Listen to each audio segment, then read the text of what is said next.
Hey, welcome back to Yvonne Wakefield's YouTube channel and podcast. Tonight we're going to do chapter 27. Let me just give you a little story. I went up to the cabin last weekend and it's still fire season here, and I ended up getting detoured for about an hour and a half. And then in that time I went through all these fire camps that just amazingly popped up in this wilderness area. Right now, there's some of them like 1,300 people out in fire camps. So think about those guys and women. So just a little bit of recap about chapter 26. I just returned from Minnesota, and I was finishing chinking the inside or the inside of the log cabin. And chinking is you mix cement, lime, and wash sand, and you put it in between the cracks of the logs, and it's like the most boring job. So now I got the inside finished. I'm working on the outside. And if you remember from last time, my cat, who I left with Jim when I went to Minnesota for a trip, ran away. Well, the cat comes back miraculously. And I'll talk a little bit more of that. I might stop a little bit while I'm reading just to catch you up on some terminology and stuff. And after this chapter, we have 5 more to go before we are done with Babe in the Woods, building a life one log at a time. And remember, this is done when the cabin is still the same way. There's no electricity. The running water, you get it from running down to the creek with buckets and running up, and kerosene lamplight is your only light in there. Now I use sometimes headlights, but I'm going to show you a couple of drawings tonight that I did up there by kerosene lamplight with rapidograph pens, if anybody ever remembers what rapidograph pens are. Okay, so we're going to go to Chapter 27, I'm moving into the cabin. I'm moving stuff that I brought from Minnesota back into the cabin. You want to lay down, Henry, and go take a little rest while we're reading? He says, oh, groan. He's an old man. Okay, chapter 27, arranging space. After the inside of the cabin is chinked, the walls wiped clean, the floor chipped clear of uncooperative mortar, it is time to move in. Each time I drive Tank up to the cabin, I fill it with yet another load. Remember, Tank is the name I called my old truck. I fill it with another load from the U-Haul. The U-Haul that I returned to the terminus in John Day. What was once inside that van is now under a big new duck canvas tarp I bought in Boise the day I sent a future husband into space. I lift each piece of furniture from the ground to the tailgate and push it back onto the bed. At the cabin, I back Tank up to the porch and jostle out the furniture again. Lifting from the tailgate, then overhead to the cabin porch is backbreaker until I discover rope. The cherrywood desk is the heaviest piece of furniture I can manage alone. To get it from the truck inside the cabin requires some finagling. I push and pull the desk to the tailgate thread and thread half an inch nylon rope through the drawer tops, loop it around the bottom, hitch a slip knot under the top, pull, stand on the porch and ease it up, hand over hand, backside against the tamarack ladder. The rocking chair is hoisted in the same manner. By comparison, the coffee table and dining room chairs are a breeze. The dining room table is the last to move. Getting the stove into the cabin presents the most Herculean task. Jim and I have discussed various scenarios on how to lift it. Each includes elaborate plans involving chains, pulleys, jacks, winches, and manpower the two of us lack. Covered in visqueen is plastic. Covered in visqueen, this ton of cast iron sits below the cabin, a monument to the fact that the two of us won't be able to move it together. By the way, I just cooked on that wood stove last weekend. On the way back from town the same week I've moved in furniture, I stop at the Nelsons' cabin. Glenn listens as I explain. Sure, he says, I'll bring the boys. Late that Saturday afternoon, Glenn shows up with one of his boys on the cat with a bucket attached. He takes a long look, circles the stove, kicks a leg, and walks back to the cat.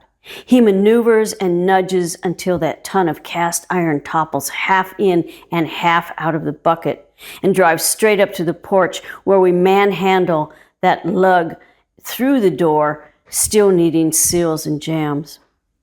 The most important piece of furniture, one with zero sentimental association, the stove, is set 2.5 feet away from the wall and assumes its place as the cabin's heartbeat. There are many things I could live without here. This wood burner is not one of them. Yep. All by myself, I flex my bicep and execute a Mr. America pose. Jim gives me an incredulous look on Monday morning as we stand side by side in the cabin eyeing the stove. I fess up. The Mormons helped me do it. Jim installs the stovepipe, screwing sections together. I finished the hole we started with a keyhole saw in the loft floor while he works above me, sawing a second hole through the paneling, insulation, and roof boards. The insulated pieces he threads through the loft floor and roof cost nearly half the price of the stove. When the pipe is screwed tight and sealed, I lay a teeny teepee fire in the virgin box. Here you go, boss. Jim hands me a diamond match from his breast pocket, a catch-all for everything needed in a pinch, and he leaves. I scratch the red tip against the stove, touch it to the twigs, add more tinder, then thicker sticks until there is a healthy blaze, and fists of smoke hit me in the face, punch past and fill the cabin with gray haze. Open the flue! Louder the second time I hear, open the flue! And I go out to the porch to see what Jim wants. He points to the chimney. No smoke is coming out. Open the flue! The third time is a charm. Back inside, I twist the chimney flue and the pipe begins to draw. I scramble down the ladder and stand with Jim. We watch smoke puff and then stream through pipe that, like most everything here, we've linked together. By the first week of October, I've chinked the back outside wall and am working on the east wall when I hear Mark's truck. Remember, Mark is my brother. Before I see it, he leans on the horn, then kind of slumps upright and hangs over the open cab door. I climb down the ladder, set the hawk on the ground, and go to see what's gotten into my brother. Don't touch it, he screams as I bend down to look. His pant leg is plastered to his right calf, blood spreading through a gash in his jeans. Let me at least do this. I take the dusty red bandana out of my back pocket and tie it just below his knee. That's too fucking tight. Mark pushes away my hand. Let me do it. As he reworks the knot, I see time running out in his pale face. Girl Scout first aid courses flood back into my rusty lobes, elevate the wound over the heart.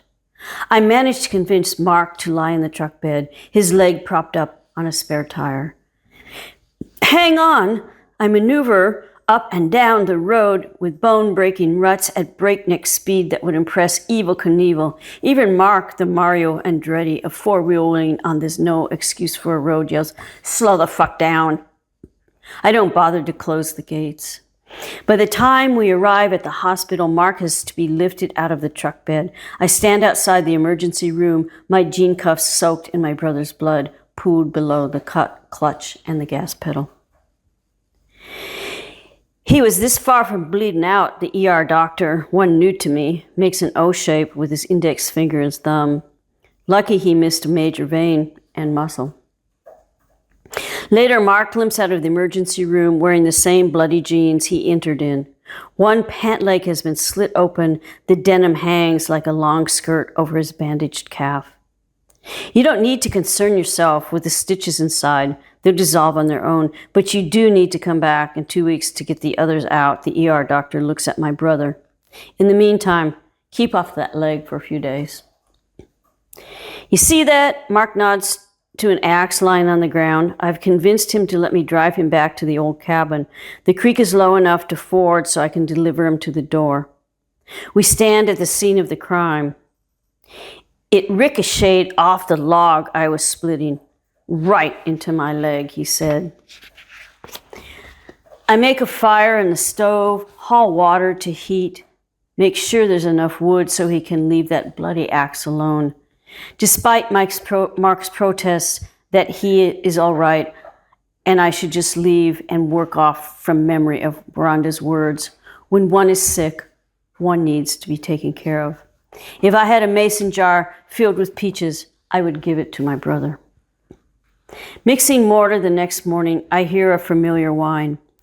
Mark drives up to the cabin site. He sits in the cab, and I keep hoeing as I listen to him claim he is fine. So fine, he is leaving to cook for some bow hunters at a camp in the Blue Mountains. As he turns his truck around, I see just clutching and stepping on the gas. Makes him grit down. Mark returns over a week later looking leaner and meaner than I've ever seen him before. I'm breaking down my camp, preparing to move into the cabin that late afternoon when he drives up. Can you take him out? He stands over me while I pull up stakes.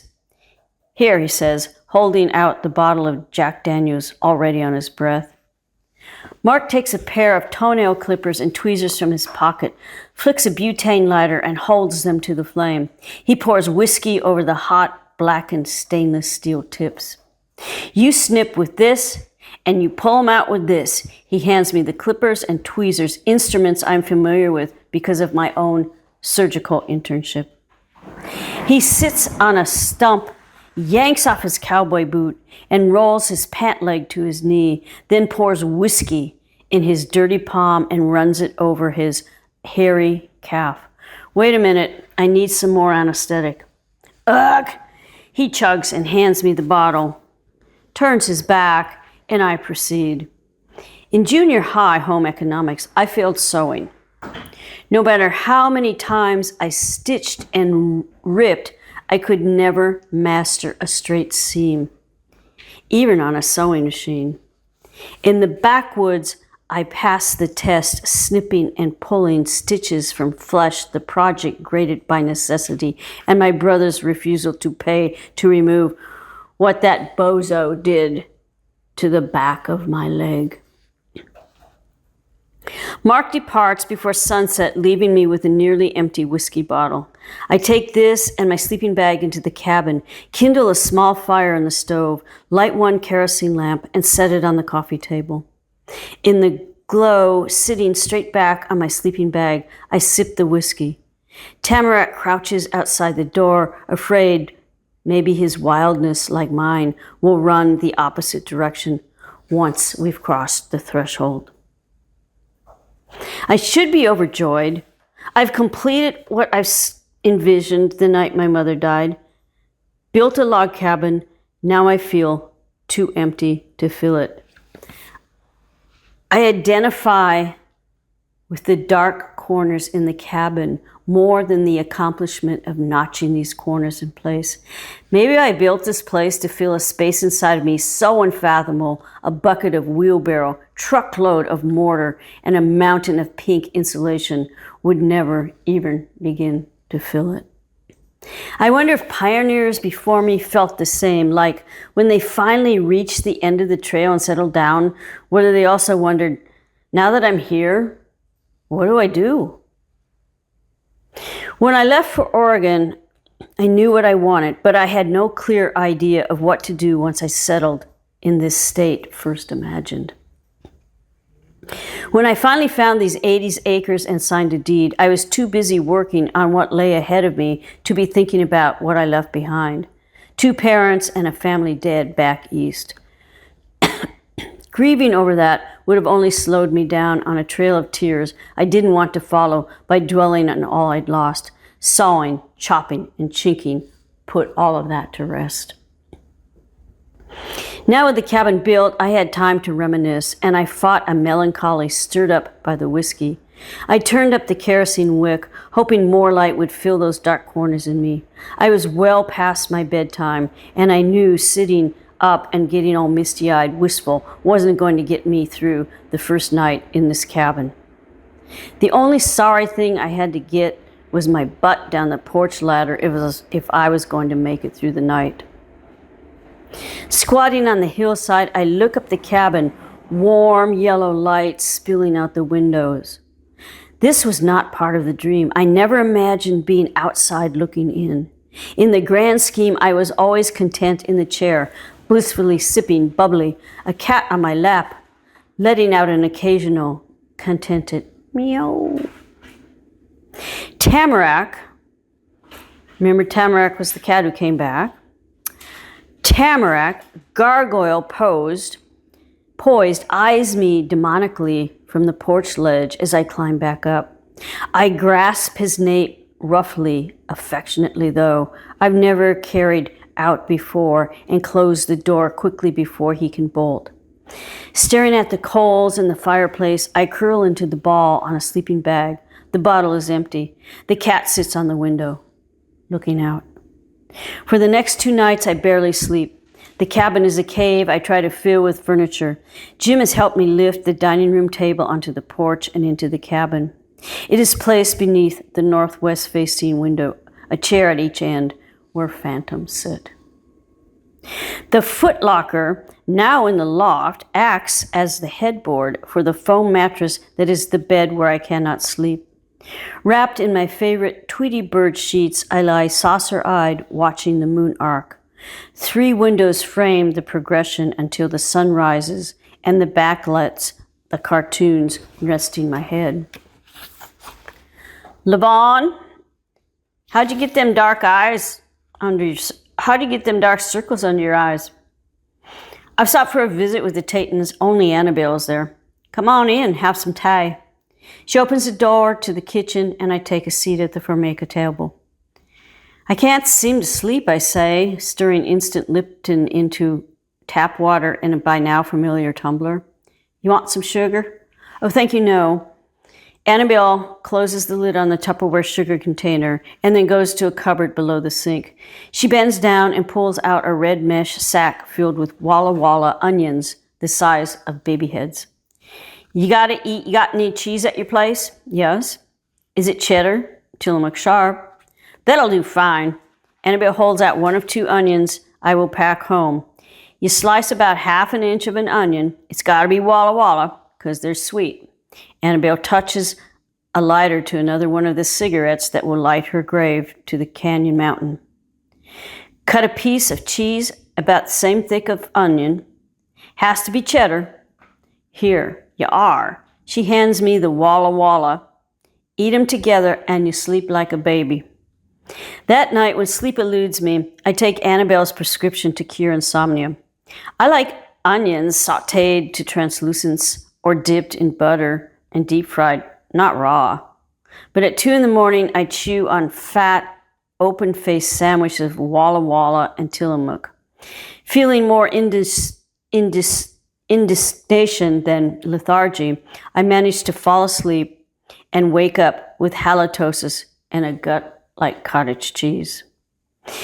That next night is the same. By day, I mix mortar, chink, haul buckets of water from the creek, split wood to stoke the evening fire. Exhausted when I lay my head down, I still cannot fall asleep. I toss and turn with recollections I didn't bury deep enough on the trail to get here.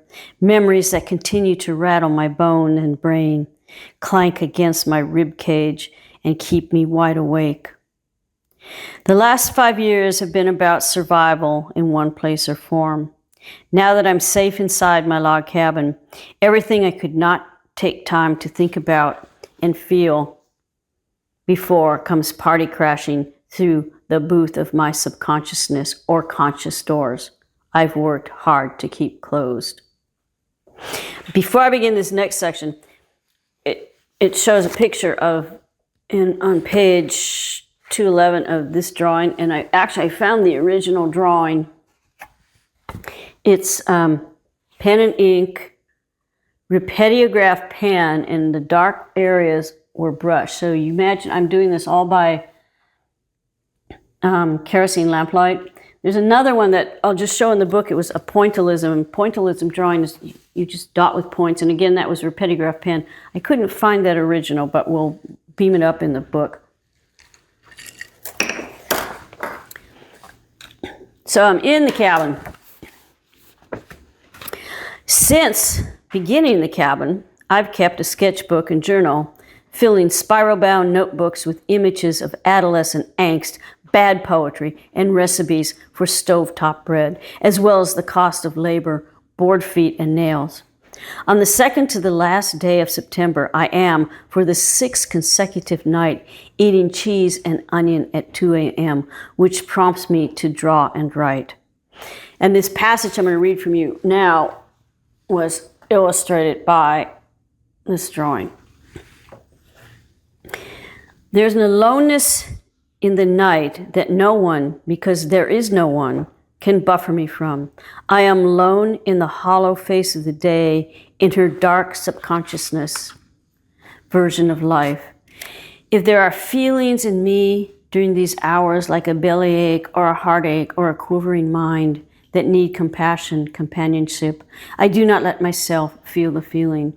To feel would be to acknowledge need. To acknowledge the need would send me up front, on the line, to face the truth that I have created my reality so that there will be no one to fill my needs.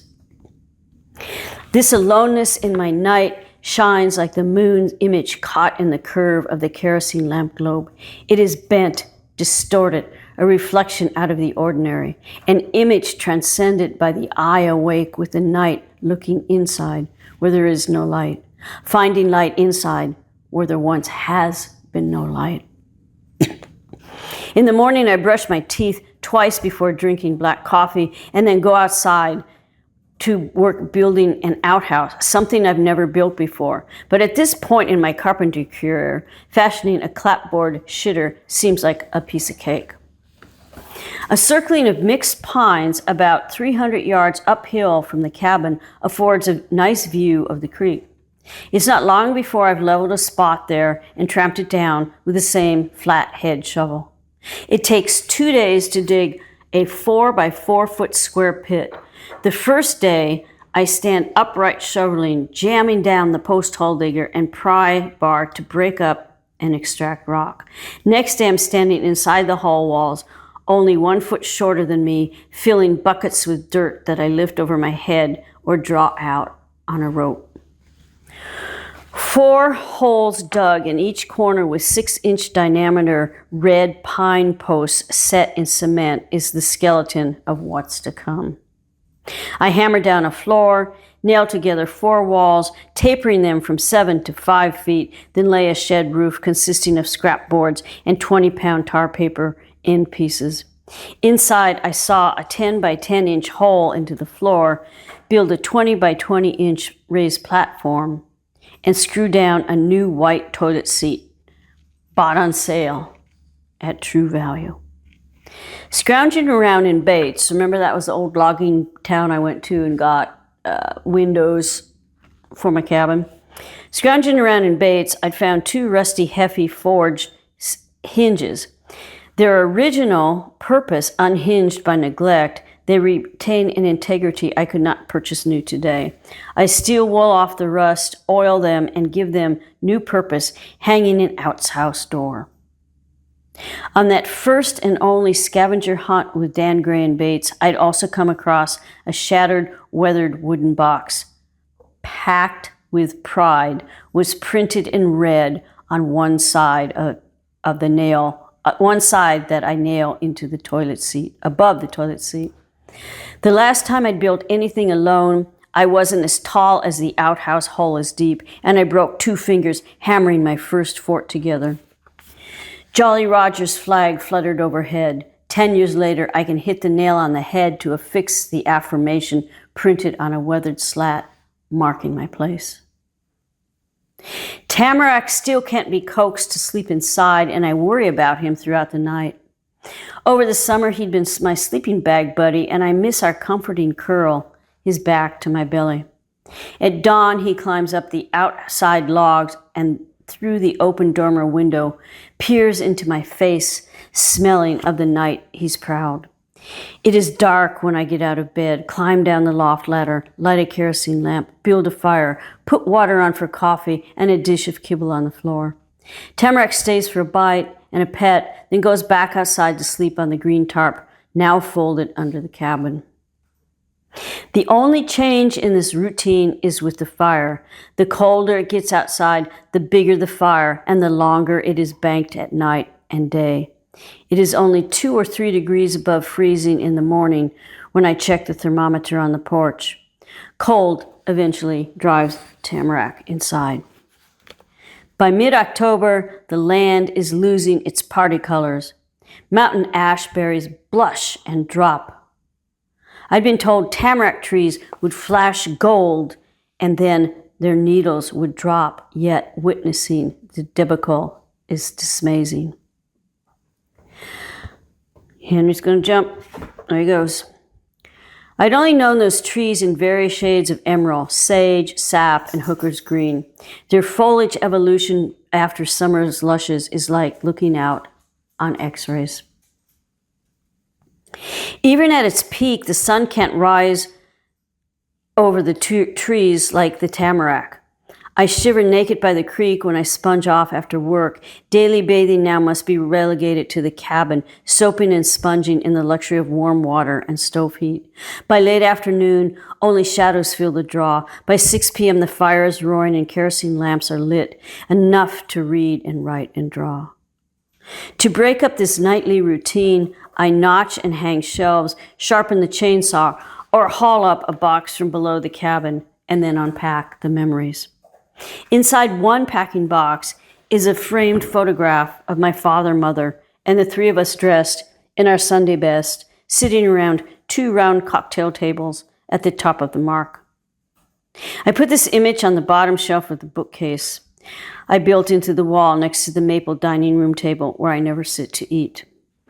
Once the sun goes down, everything I do in the cabin is done by kerosene or light flickering through the fireplace screen.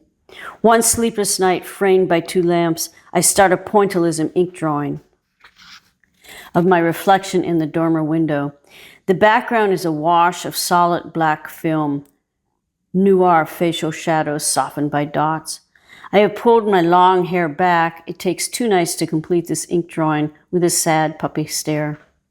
Over the next months, I will spend many nights looking through myself in that black window framed by the dormer, where I set up a new drafting table, lining the windowsill with chipped red wing mugs filled with technical pens, standing proud.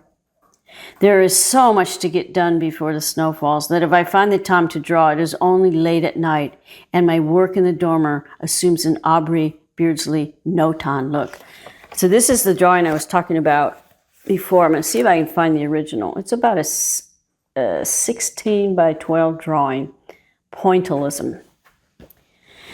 Okay, we're coming to the end of this chapter, 2 more pages. On a recent trip to Boise, I bought a supply of red wheat, barley, rice, corn, and powdered milk, a stainless steel grinder, 2 5-gallon tins of honey, 2 5-gallon tins of linseed oil, and a drafting table for good measure. Earlier that summer, when I was helping Rhonda with her housework, she explained how she stored similar dry goods. Put the grains in 5-gallon plastic containers. Place a piece of spearmint gum on the top and a newspaper over that. That way, the weevils won't get in. More familiar with art supplies than food supplies to see me through the winter, I don't need anyone to tell me how to assemble a drafting table or how to screw needle-thing nibs into the repetograph pens. I also purchased on that run. The tubs are labeled with a fat chisel-tipped marks a lot and stacked underneath the cabin next to the peavey, post hole diggers, draw knives, and other tools that hang from spikes.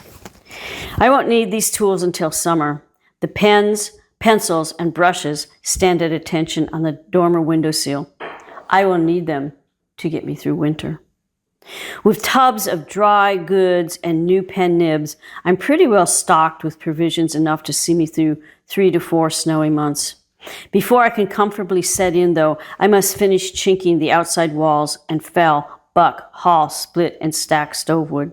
During the day, if I'm not chinking, I'm sawing. If I've sawn too long that day, my hands vibrate, and it is easier to shade with dots than to draw with lines under the dormer. One night, I draw a small log I found while cutting firewood. It had a patch of lime green moss and 5 cadmium orange thimble-colored mushrooms nestled in its shallow recess. When I found it earlier that day, it was fringed with frost. On the windowsill, the log has thawed in the light of 2 kerosene lamps, casting a Rembrandt-like ambiance to its mushrooms dripping wet. After a few thumbnail sketches, I climbed down the loft ladder, put another log on the fire, and returned with a cup of coffee to fuel me through the drawing.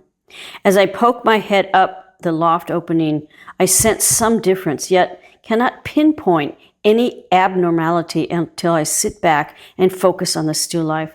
I squint, then stare. The last time I saw a rumble like this, it was partnered with cheese. Cream-colored worms snake up from the moss, wiggling and wrapping around mushrooms until both jiggle.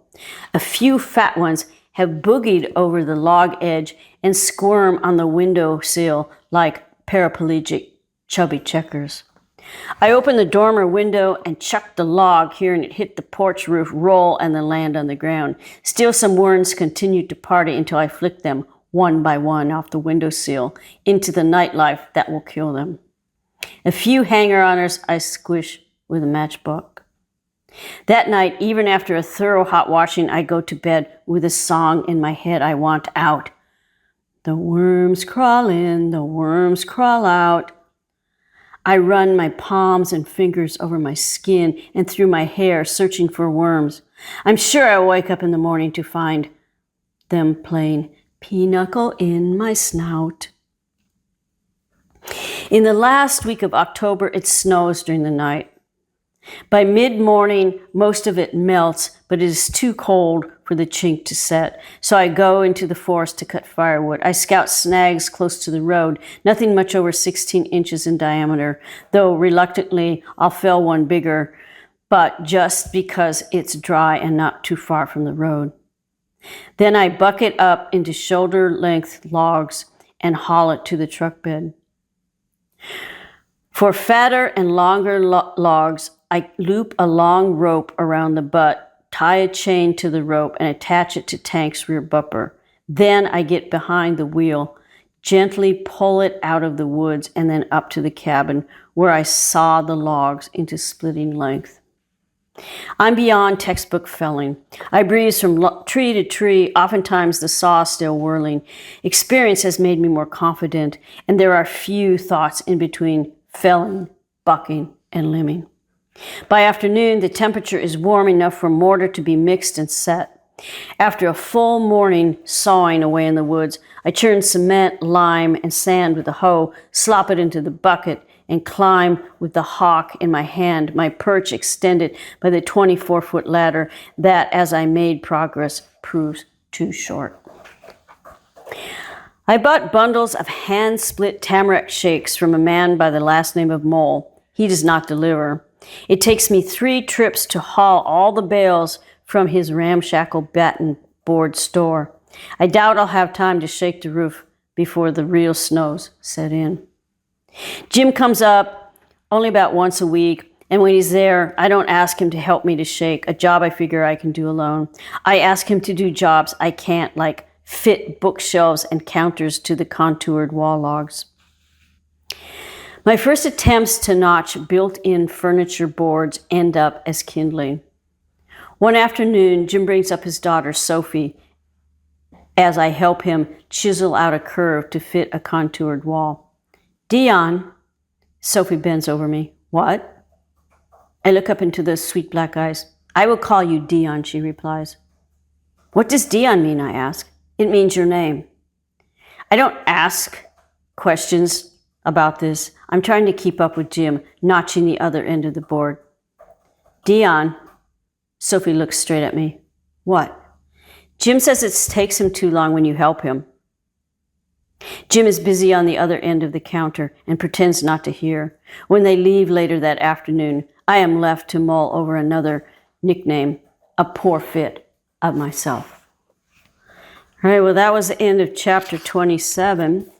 And actually, the time I was reading about is about the time of year it is now. When I was up there last week, it gets dark in the draw at 4:30. By 6 o'clock, you're in. You got a fire going. It's winter coming along. Anyway, Pray for those firefighters wherever they are. And remember, stay hydrated. Bye-bye. Oh, and subscribe to the YouTube channel and podcast. And you can listen to it while you're driving. Bye-bye.